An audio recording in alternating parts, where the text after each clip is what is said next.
जी हाँ, दोस्तों स्वागत है आपका इस विज़िट चैनल में। तो दोस्तों आज के इस वीडियो में बात करेंगे रुक जाना नहीं योजना के बारे में। अगर दोस्तों 10वीं क्लास में और 12वीं क्लास में आप फेल हो जाते हैं, तो दोस्तों इसके लिए वो योजना बनाई गई जिसे हम रुक जाना नहीं योजना कहते हैं। रुक जाना नहीं योजना का ये दूसरा पार्ट है हमारा। इससे पहले हम एक पार्ट कवर कर चुके हैं और इसमें हमने 5 से 6 क्वेश्चन है जो कि कवर करने की कोशिश की थी। लिंक डिस्क्रिप्शन बॉक्स में मिल जाएगा, यूट्यूब पे सर्च करोगे तो भी आपको वीडियो मिल जाएगा, ठीक है? पार्ट 1 के नाम से सेम टू सेम वही रहेगा, लेकिन यहाँ पे पार्ट 1 और क्वेश्चन चेंज हो जाएँगे, ठीक है? आप सभी स्टूडेंट के जो भी क्वेश्चन्स आते हैं उन क्वेश्चन्स के आधार पर ही मैं वीडियो बनाता हूँ। यहाँ पर स्टूडेंट्स के कमेंट आ रहे थे कि कौन-कौन से ऐसे छात्र हैं जो इस योजना का लाभ ले सकते हैं, यानी कि वो फॉर्म भर सकते हैं। तो यहाँ पर अगर हम बात करें, अगर आप 10वीं क्लास में और 12वीं क्लास में, ठीक है? अगर आप 10वीं क्लास में फेल हो जाते हैं 3 विषय में या 3 से ज़्यादा विषय में तो अप्लाई कर पाएँगे। अगर आप 12वीं क्लास में 2 विषय में फेल हो जाते हैं, 2 से ज़्यादा विषय में फेल होते हैं तो आप अप्लाई कर पाएँगे। देखिए, जब आप फेल हो जाते हैं तो आपके पास में 2 ऑप्शंस होते हैं। एक ऑप्शंस कौन-सा होता है, या तो आप दूसरी साल पढ़ाई करें।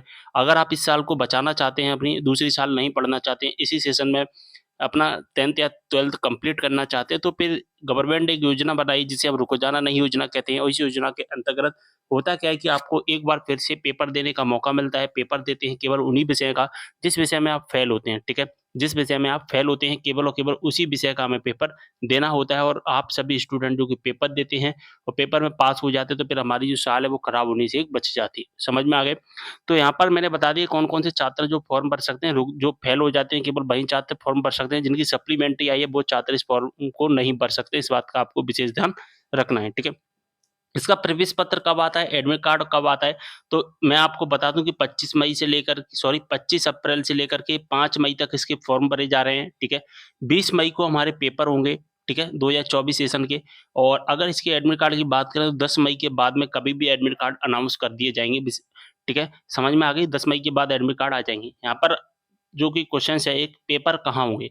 पेपर कहाँ पर होंगे? तो मैं यहाँ पर आपको बता दूँ, वैसे जो पेपर होते हैं वो आपके ज़िले में होते हैं, ठीक है? आपके ज़िले में, जहाँ पर आपका ज़िला है, वहाँ पर आपका ज़िले में होते हैं। यहाँ पे जो एक्सीलेंस स्कूल होते हैं, उन एक्सीलेंस स्कूल में जो कि हमारे एग्ज़ाम करवाए जाते हैं। वैसे जो एग्ज़ाम्स होते हैं, वो ज़्यादातर ज़िले में ही होते हैं, ठीक है? आप कहीं पर भी रहते हैं लेकिन आपके ज़िले में आपका पेपर होगा, ठीक है? और अगर ज़िले में एग्ज़ाम सेंटर्स अवेलेबल्स नहीं हो पाते हैं तो आपके टाउन में भी हो सकते हैं, लेकिन वो अलग कंडीशन हो जाती है। और जब आपका एडमिट कार्ड आ जाएगा उसमें आपको क्लियर क्लियर जो कि पता चल जाएगा। वैसे जो हमारे पेपर होती हैं वो जिले में लेवल पर होते हैं, डिस्ट्रिक्ट लेवल पर जो कि करवाए जाते हैं। बात समझ में आ गई? चलिए आगे बढ़ते हैं। आगे हमारा जो अगला क्वेश्चन है कि अगर हम फेल हो गए 10वीं क्लास में, 12वीं क्लास में और रुक जाना योजना से अगर हम अपनी साल बचाते हैं, तो क्या इस मार्कशीट को हम कहीं पर लगा सकते हैं? क्या इस मार्कशीट की मान्यता होती है या नहीं होती है? तो यहाँ पर मैं बता दूँ कि जो हमारा जो मेन एग्ज़ाम्स होता है, वो तो एमपी बोर्ड करवाता है, आपको पता है एमपी बोर्ड, ठीक है? लेकिन जो रुक जाना नहीं करवाता है, वो कौन करवाता है? एमपी एसओएस करवाता है, जिसे हम ओपन बोर्ड कहते हैं, ठीक है? ओपन बोर्ड कहते हैं।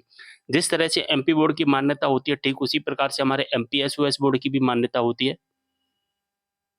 तो आप इसकी मार्कशीट को कहीं पर लगा सकते हैं, ठीक है? आप इसकी मार्कशीट को सरकारी नौकरी में भी लगा सकते हैं, किसी भी प्रकार की कोई भी परेशानी आपको नहीं होगी, ठीक है? तो आप निश्चिंत हो जाइए कि आप मार्कशीट को लगा पाएँगे या नहीं लगा पाएँगे। तो मैं आपको बता दूँ, जिस तरह से हमारी एमपी बोर्ड की मान्यता है, ठीक है? उसी प्रकार से हमारे एमपी एसओएस बोर्ड, जिससे आप रुक जाना नहीं योजना का एग्ज़ाम दोगे, वो उस बोर्ड की भी आपकी मान्यता है। तो मार्कशीट की या और जो सरकारी नौकरी वगैरह में अगर आप लगाओगे तो कोई भी किसी भी प्रकार की आपको परेशानी देखने को नहीं मिलेगी। बात समझ में आ गई?